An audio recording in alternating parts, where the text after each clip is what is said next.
Հոկտեմբերի 4-ին Թբիլիսիում տեղի ունեցած դեպքերով պայմանավորված ձերբակալված անձանց թիվն ավելացել է։ Ժամեր առաջ ներքին գործերի նախարարությունը տարածել է տեղեկատվություն, որ ձերբակալվել է ևս մեկ անձ՝ 1987 թվականին ծնված Ահսան։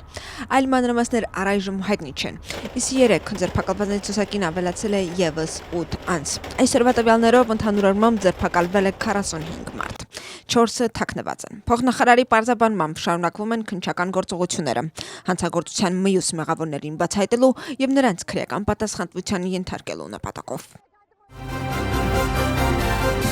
Երեկ երեկոյան տեղի ունեցել մի քանի անձանց դատավարությունը՝ Նանա Սանդերին, Գոչա Ղատարեշվիլին, Սաբա Կորձայան, Սուլխան Աբրալավան, Բեկա Քելեխսաշվիլին ու Գյորգի Կիրվալիձեն դատապարտվել են ազատազրկման։ Դատախազությունը պահանջել է մեղադրյալների համար ազատազրկում, իսկ փաստաբանների խոսքով ամենախիստ խափանման միջոցը կիրառելու հիմքեր չկան։ Դատական նիստից հետո լրագրողների համար մեկնաբանություններ են արել ինչպես պաշտպանական, այնպես էլ մեղադրող կողմերը։ Նանա Սանդերի փաստաբան Նիկոլոս Բոլքվաձեն պարզաբանել է նաև այն, թե ինչու է իր պաշտպանյանին դատարանի դահլիճից դուրս հրավիրել։ Լրատվամիջոցներին մեկնաբանություններ տված փաստաբաններից մի քանիսը հաստատել են, որ մեղադրյալները չեն ընդունում մեղադրանքները։ Նրանք նաև ընդգծել են իրական ապացույցների բացակայությունը։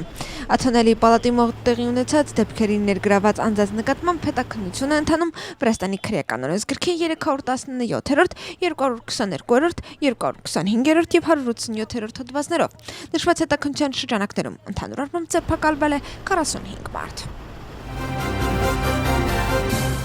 Վրաստանի պաշտպանության նախկին նախարար Բաչո Ախալայան կանչվել է ներքին գործերի նախարարություն։ Նա պետք է ներկայանա այսօր։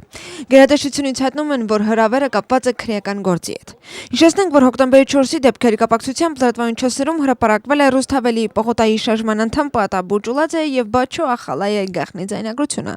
որտեղ նրանք քննարկում են հոկտեմբերի 4-ի հանրահավաքի սցենարը, խոսում են գլուխներ ու դեմքեր կոտրելու, ինչպես նաեւ արյան ու ձախողման գնի մասին։ Ձայնագրության իսկությունը դեռ չի հաստատվել։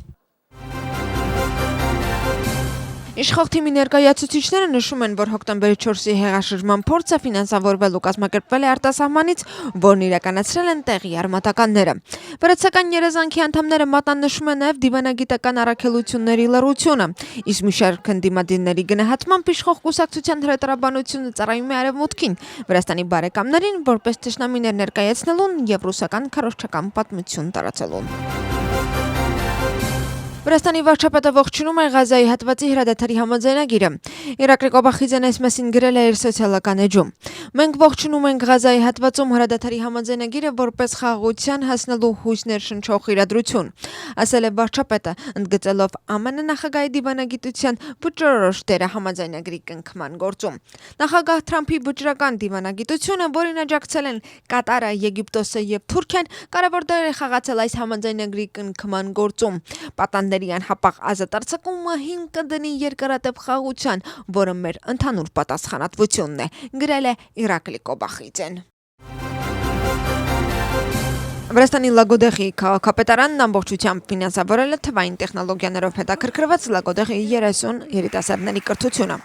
Երիտասարդները մասնակցել են առցանց վերապատրաստման դասընթացի, վեբ կայքերի մշակում, կայքերի եւ հավելվածների ստեղծում, ինչպես նաեւ գրաֆիկական դիզայն սովորելու համար։ Լագոդեխի քաղաքապետը կրթական ծրագրի շրջանակներում հանդիպել է շրջանավարտների հետ ու մասնակիցներին հանձնել համապատասխան վկայականներ։